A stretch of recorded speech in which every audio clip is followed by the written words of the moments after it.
ऐसे बनते हैं शिक्षक हो जाने के योग।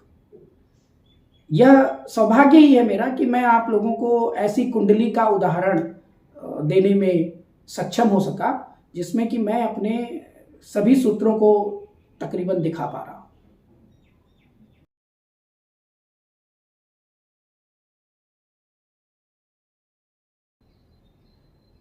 यह कुंडली एक ऐसी संभ्रांत परिवार की महिला की है जो भारत की एक बहुत ही बड़ी यूनिवर्सिटी में अध्यापिका के पद पर हैं, प्रोफेसर हैं। मैं आपको इनसे जुड़ी एक और घटना बताता हूँ। इन्हें जब पढ़ाई पूरी करके हमारा उद्यम हमारे जीवन को प्रभावित करने वाले सबसे महत्वपूर्ण बिंदुओं में से एक है और हम अवश्य यह जानना चाहते हैं कि क्या करेंगे हम अपनी जिंदगी में, उद्यमी होंगे कि नहीं, उद्यमी होना चाहते हैं कि नहीं। यदि हम कोई उद्यम अपनी जिंदगी में करेंगे तो वह क्या होगा। हम अधिकारी बन जाएंगे या हम किसी जगह ठेकेदारी करेंगे या शिक्षक बनेंगे। जब ऐसे प्रश्न हमारे मस्तिष्क में आते हैं तब हम जरूर यह जानना चाहते हैं कि भाग्य हमसे किस प्रकार से प्रसन्न हो सकता है, कौन सा उद्यम हमारे लिए सर्वोत्तम होगा। नमस्कार दोस्तों, मैं यश कुमार उपस्थित हूं आपके समक्ष एक और ज्योतिष विवेचना के लिए। ज्योतिष विवेचना जीवन के एक ऐसे पहलू की जिसके बारे में जानने के लिए सब उत्सुक रहते हैं, आप भी रहते हैं। आपके सपने जुड़े हुए हैं इससे। आप जरूर जानना चाहते हैं कि हम क्या काम कर रहे हैं, इस कार्य से हमारे सभी प्रकार के स्वार्थ पूरे होंगे कि नहीं, हमारी महत्वाकांक्षाएं पूरी होंगी कि नहीं, गाड़ी घोड़ा बंगला इत्यादि पाने की लालसा हमारी पूरी होगी कि नहीं, सम्मान प्राप्त करेंगे कि नहीं। तो सारे व्यवसायों में एक व्यवसाय, एक उद्यम ऐसा होता है जिसे समाज में बहुत सम्मानित दर्जा प्राप्त है, शिक्षक होने का उद्यम। क्या करेंगे आप शिक्षक होने पर? ट्यूशन पढ़ाएंगे या ऑनलाइन क्लास चलाएंगे या प्राइमरी स्कूल के टीचर बनेंगे या किसी यूनिवर्सिटी में प्रोफेसर बनेंगे या इंटर कॉलेज में आपको टीचिंग की जॉब प्राप्त होगी। आप जरूर ये जानना चाहते हैं। तो इससे संबंधित जिन सूत्रों की हम चर्चा अपने इस कार्यक्रम में करना चाहते हैं वो बहुत महत्वपूर्ण सूत्र हैं। यदि आपकी पढ़ाई लिखाई पूरी हुई है या आप इस दिशा में आगे बढ़ रहे हैं, आप प्रयासरत हैं कि कोई प्रतियोगी परीक्षा में निकाल लूं और मैं इस श्रेणी में अध्यापक हो जाऊं या मैं आगे रिसर्च के लिए जाऊं, मैं जेआरएफ करूं, मैं नेट क्लियर करूं, मैं पीडीएफ इत्यादि करूं और उसके बाद किसी यूनिवर्सिटी में उपयुक्त स्थान पर प्रोफेसर हो जाऊं। लेकिन हर जगह प्रतिस्पर्धा बहुत है। जब तक भाग्य का साथ न हो तब तक सफलता नहीं प्राप्त होती। आप गलत निर्णय लेकर गलत उद्यम को प्राप्त करने के लिए यदि प्रयत्न करते रहे तो बहुत सारा समय बर्बाद करने के बाद सही निर्णय ले पाएंगे और उस गए हुए समय को वापस नहीं ला पाएंगे। तो शिक्षक बनने के योगों का एक बार निरीक्षण आपको अवश्य करना चाहिए यदि आप अपना श्रम और समय इस दिशा में लगा रहे हैं। कौन से ग्रह, कौन से योग, कौन से भाव किसी जातक को शिक्षक बनाते हैं, जानने की बात है। मैं आपको बताता हूं कुछ योग जिनको देखकर आप ये जान सकते हैं कि यह व्यक्ति अपने जीवन में शिक्षण के कार्य से संबद्ध होगा कि नहीं होगा। बुध और गुरु ये दो ग्रह हैं जिनका कुंडली में बलवान होना बहुत आवश्यक है। न केवल बलवान होना, इनमें आपस में संबंध बनना चाहिए। संबंध आप जानते हैं कि ये युति हो सकती है या दृष्ट संबंध हो सकते हैं या राशि परिवर्तन हो सकता है। और उस दशा में इस बात के अवसर बढ़ जाते हैं कि यह जातक शिक्षण के क्षेत्र से संबद्ध हो जाएगा और वहीं से धन कमाएगा। लेकिन मंगल और गुरु के संबंध भी व्यक्ति को शिक्षण के क्षेत्र में सफलता देते हैं, शिक्षण के क्षेत्र में लेकर जाते हैं। लेकिन मंगल और गुरु के संबंधों के लिए कुछ विशेष स्थितियां होती हैं। लेकिन बुध और गुरु के संबंध ऐसे होते हैं जो कहीं पे भी हो, किसी प्रकार से बन रहे हो, सकारात्मक रूप से बन रहे हो, ये दोनों ग्रह बलवान हो, तो निश्चित तौर पे व्यक्ति शिक्षक बनता है। मंगल और गुरु के लिए कुछ विशेष स्थितियों में, कुछ विशेष भावों में यह युति होने पर, यह संबंध बनने पर इस बात के अवसर बन जाते हैं कि व्यक्ति शिक्षण के क्षेत्र में जाएगा और बहुत प्रभावी शिक्षक होगा। लेकिन केवल इतना ही पर्याप्त नहीं है। शिक्षक तो आप हो जाएंगे, लेकिन कोई भी अपने जीवन में स्थायित्व तो चाहता है।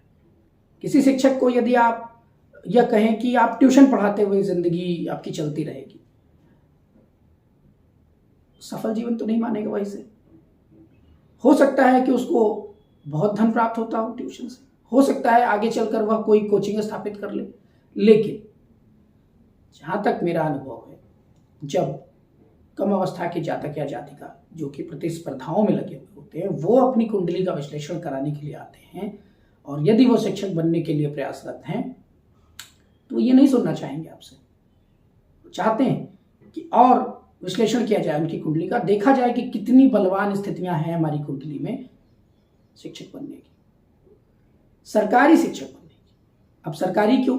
क्योंकि सरकारी नौकरियों में कुछ अस्थायित्व होता है और लोगों की महत्वाकांक्षाओं में से होती हैं। ये समाज का सामान्य चलन है, या कोई बहुत मेरे समझाने की बात नहीं। सरकारी शिक्षक आप बनेंगे कि नहीं, यह इस बात पर निर्भर करेगा कि सरकारी नौकरी के योग आपकी कुंडली में बन रहे हैं कि नहीं। उनका विश्लेषण अलग से किया जाना चाहिए। यदि शिक्षण के क्षेत्र में जाने की संभावनाएं बन रही हो, यदि शिक्षक बनने की संभावनाएं बन रही हो, तो सरकारी योगों के लिए जो आवश्यक स्थितियां हैं उनका निरीक्षण कीजिए और देखिए।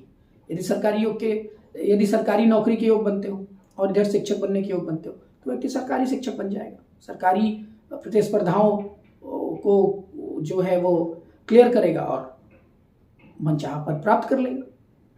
लेकिन हम इस सत्र में शिक्षक बनने के योगों पर ध्यान दे रहे हैं, तो हम सिर्फ उनकी बात करते हैं।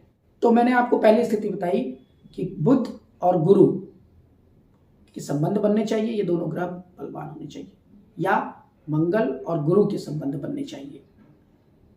लेकिन भाव भी बहुत महत्वपूर्ण है इन योगों के निरीक्षण में। द्वितीय भाव, पंचम भाव और एकादश भाव, यदि इन भावों का संबंध ऐसे योगों से बन रहा है तो शिक्षक बनने की संभावनाएं प्रबल हो जाती हैं। किस प्रकार से ऐसा हो सकता है? हो सकता है कि द्वितीय स्थान का स्वामी पंचम स्थान के स्वामी के साथ संबंध बना रहा हो सकता है पंचम और एकादश में बुध और गुरु बैठकर दृष्टि संबंध बना रहे हैं, या एकादश का स्वामी गुरु के साथ संबंध बना रहा हो इत्यादि। क्यों? क्योंकि जब आप इस व्यवसाय में, इस उद्यम में जाएंगे तो आपको धन भी तो चाहिए, आय भी तो होनी चाहिए। तो एकादश स्थान के स्वामी का भी विचार किया जाना चाहिए।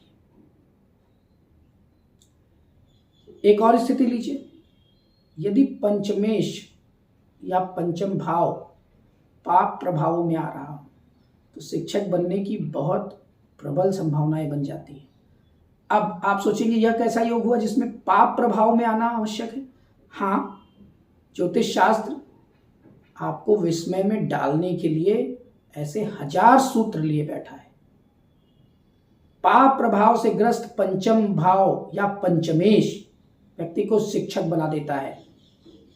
यह मैंने अपने अनुभव से बहुत जातकों की कुंडलियों में देखा है। एक अन्य बात लीजिए, यदि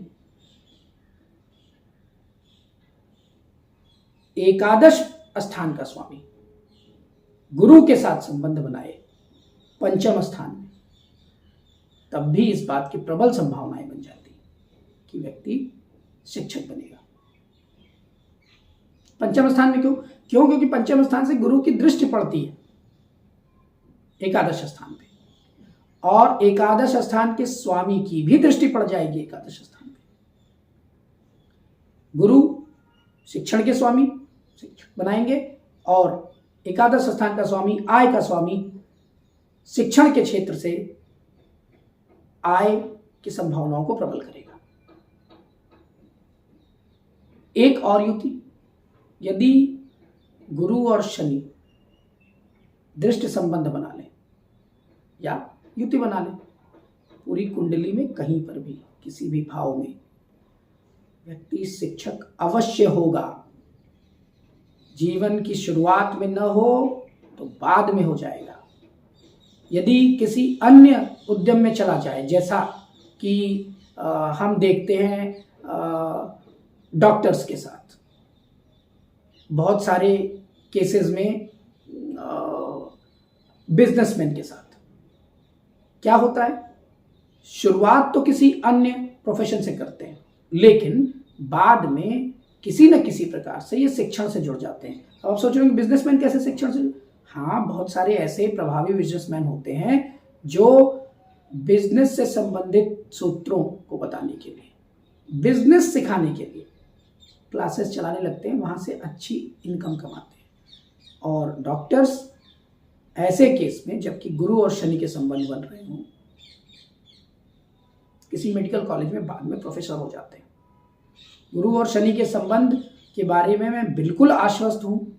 व्यक्ति में शिक्षक होने के सब गुण मौजूद होते हैं। व्यक्ति शिक्षक किसी न किसी प्रकार से अवश्य होता है। बहुत ही पैशन के साथ शिक्षा देता है लोगों को, धन की चिंता किए बिना। यह इस गुरु और शनि की युति के केस में निश्चित तौर पे कहा जा सकता है। धन की चिंता किए बिना गुरु और शनि की युति वाला व्यक्ति शिक्षक के समान व्यवहार करता है, शिक्षा देने लगता है, शिक्षण से जुड़ जाता है। यदि दृष्टि संबंध हो तो निश्चित तौर पे वह यह असेस करेगा कि इसमें आमदनी कितनी होने वाली है, सम्मान प्राप्त होने वाला है कि नहीं। लेकिन युति के संबंध में मन से शिक्षक होता है वह व्यक्ति। यदि मैं कहूं कि इनमें से कई योग कुंडली में बन रहे हों, तो इस बात की प्रबल संभावना बन जाती है कि व्यक्ति बहुत ऊंचा पद भी प्राप्त करेगा। ऊंचा पद का मतलब क्या? शिक्षकों में ही, शिक्षकों की आप कैटेगरीज देखिए। किसी प्राइमरी स्कूल का टीचर होना, किसी इंटर कॉलेज का टीचर होना, या किसी डिग्री कॉलेज में टीचर होना, इसके मुकाबले यदि किसी यूनिवर्सिटी में आपको प्रोफेसर होने का मौका मिले तो आप अवश्य यही चुनेंगे कि यूनिवर्सिटी में प्रोफेसर हो जाएं। सबके लिए अलग अलग योग्यताएं, अलग अलग जो है अर्हताएं, अलग अलग प्रकार से उनकी एंट्री है। लेकिन यदि जो योग मैंने आपको बताया उनमें से कई एक बन रहे हो, तो यह इंगित करता है कि व्यक्ति शिक्षण के क्षेत्र से जुड़ा रहेगा, उसी प्रकार से प्रगति करता रहेगा और बाद में यूनिवर्सिटी में उच्च पद पर आसीन होगा। शुरुआत कहाँ से करेगा? शिक्षक के तौर पर, प्रोफेसर, एसोसिएट प्रोफेसर के तौर पर। एक उदाहरण मैं दिखाता हूं आपको। ऐसा बहुत कम होता है कि जो योग आप बता रहे हो उनसे संबंधित उदाहरण भी आपको मिल जाए, लेकिन है। देखिए, यहां जो कुंडली आप देख पा रहे हैं, यह एक वृष लग्न की कुंडली है। अब वृष लग्न की कुंडली में अगर आप निरीक्षण पूर्वक देखेंगे तो द्वितीय स्थान का स्वामी बुध होता है और पंचम स्थान का स्वामी भी बुध ही होता है। सही कह रहा हूं ना मैं? अब इसी कुंडली में आगे बढ़िए आप थोड़ा और देखिए कि पंचमेश किसके साथ बैठा है? मंगल और सूर्य के साथ। मंगल कैसे ग्रह? पाप प्रभाव वाले ग्रह। पंचमेश आ गया पाप प्रभाव में। अब इसी बात से थोड़ा और आगे बढ़िए और बताइए कि ये जहां बैठा है, जहां यह पंचमेश पाप प्रभाव में आया है, वो किसका घर है? गुरु का घर है वह नवम भाव, क्षमा कीजिएगा, धनु राशि। तो बुध का गुरु के साथ कुछ संबंध हो गया है। अब आपको विस्मित करने के लिए पंचम भाव को दिखाता हूं मैं आपको। यहां गुरु और शनि साथ बैठे हुए हैं। तो गुरु कहां बैठ गए? बुध के घर में, बुध की राशि में। तो गुरु और बुध का राशि परिवर्तन हो गया, हो गए संबद्ध आपस में। गुरु की डिग्री देखिए 15 डिग्री के गुरु हैं, हो गए मजबूत। द्वितीय और पंचम के स्वामी एक साथ सूर्य के साथ बैठे हैं। बुद्धादित्य योग बना रहे हैं। भले बुध की स्थिति थोड़ी कमजोर है तो क्या, लेकिन बुद्धादित्य बना रहे हैं। इस वजह से पाप प्रभाव में होने पर भी सूर्य के साथ होने से बुध की यह स्थिति अच्छी मानी जाती है। चलिए, ना भी हो उतने मजबूत तो गुरु तो मजबूत हैं। और गुरु और शनि दृष्टि कहां डाल रहे हैं? एकादश भाव पे एक साथ डाल रहे हैं ना। अब एक बात बताइए, इस कुंडली में शनि है कैसे? दशम भाव के स्वामी है और नवम भाव के स्वामी है। योग कारक शनि कहां बैठे हैं? त्रिकोण में। राजयोग बना और किसके साथ बैठे हैं? गुरु के साथ बैठे हैं। कहां दृष्टि डाल रहे हैं? एकादश भाव नहीं, एकादश भाव में गुरु की राशि पर। एकादश भाव में कौन सा नंबर लिखा हुआ है? 12। किसका घर है? तो गुरु अपने घर को, जो कि आमदनी का घर है इस कुंडली में, उसको देख रहे हैं योग कारक शनि के साथ। मजबूत स्थितियां बनी। गुरु और बुध का संबंध है, शिक्षक बनने की स्थितियां बनी। दशम भाव का स्वामी त्रिकोण में बैठा है, जाकर सरकारी या उच्च प्रतिष्ठा का पद प्राप्त करने की स्थितियां बनी। पंचमेश पाप प्रभाव में है और वह द्वितीय स्थान का स्वामी भी है, तो धन भी लाएगा। धन भाव का भी स्वामी है। कहां बैठे हैं ये लोग? अष्टम भाव में। कहां दृष्टि डाल रहे हैं? द्वितीय स्थान पर। तो बुध अपने घर को देख रहा है। गुरु के साथ राशि परिवर्तन कर चुका है। गुरु शनि के साथ युति बना चुके हैं। शनि योग कारक है और गुरु अपने स्थान को शनि के साथ देख रहे हैं। सब स्थितियां बन गई। यह कुंडली एक ऐसी संभ्रांत परिवार की महिला की है जो भारत की एक बहुत ही बड़ी यूनिवर्सिटी में अध्यापिका के पद पर हैं, प्रोफेसर हैं। मैं आपको इनसे जुड़ी एक और घटना बताता हूँ। इन्हें जब पढ़ाई पूरी करके जब ये निकली, गोल्ड मेडलिस्ट भी हैं ये अपने बैच की, तो इन्हें नौकरी प्राप्त हुई। जिस स्ट्रीम में इन्होंने पढ़ाई की है उसके हिसाब से इन्हें भारत के एक बहुत बड़े म्यूजियम में क्यूरेटर होने की नौकरी प्राप्त हो गई। लेकिन गुरु और शनि की युति, जातक या जातिका मन से शिक्षक, कैसे वह कार्य कर सकता था?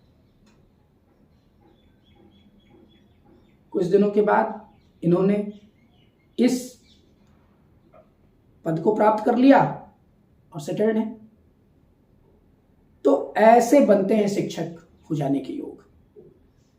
यह सौभाग्य ही है मेरा कि मैं आप लोगों को ऐसी कुंडली का उदाहरण देने में सक्षम हो सका जिसमें कि मैं अपने सभी सूत्रों को तकरीबन दिखा पा रहा हूं। अब अगर ये सारे सूत्र न बन रहे हो, एक या दो इसमें से कोई बन रहा हो, थोड़ी कमजोर स्थिति में बन रहा हो, तो भी व्यक्ति शिक्षक हो जाएगा। उसकी स्थिति इतनी मजबूत नहीं होगी। इंटर कॉलेज में शिक्षक हो सकता है, प्राइमरी में शिक्षक हो सकता है, किसी प्रकार से शिक्षक बनने का योग बन रहा हो, लेकिन लग्नेश बलवान ना हो। इस कुंडली में तो खैर लग्नेश लग्न को देख ही रहा है, तो कुछ अलग ही बात है। लग्नेश बलवान ना हो तो बहुत बार ऐसा होता है कि व्यक्ति शिक्षक हो जाता है, ट्यूशन या कोचिंग इत्यादि में पढ़ाता रहता है। कभी कभी एकादश स्थान विशेष रूप से मजबूत हो और जो मैंने बताया उसके साथ, मतलब लग्नेश बहुत बलवान ना हो, शिक्षक बनने की स्थितियां बन रही हो, अच्छी आमदनी तो दिला देता है शिक्षण से ऐसा योग, लेकिन हो सकता है कि आपको स्थायित्व या प्रतिष्ठित पद न दिला पाए। लेकिन शिक्षक आप अवश्य बनेंगे यदि इनमें से कोई भी योग आपकी कुंडली में घटित होगा।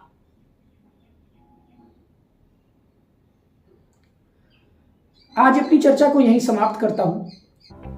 भारतीय ज्योतिष बहुत विस्तृत है और हमारे कार्यक्रमों में हम इसके सूत्रों का अपने अनुभव के साथ समन्वयन कर ज्योतिषी विवेचन करते हैं और हम हमारे लाइव प्रोग्राम्स में कुछ चुनी हुई कुंडलियों का निःशुल्क ज्योतिषी विवेचन भी करते हैं। यदि आप इसमें शामिल होना चाहते हैं तो अवश्य हमारे चैनल को सब्सक्राइब कीजिए और नोटिफिकेशंस को भी ऑन कीजिए, जिससे कि आपको हमारे आगामी लाइव प्रोग्राम्स के नोटिफिकेशन भी प्राप्त हुआ करें और हमारे आने वाले वीडियोस की नोटिफिकेशन भी प्राप्त हुआ करें।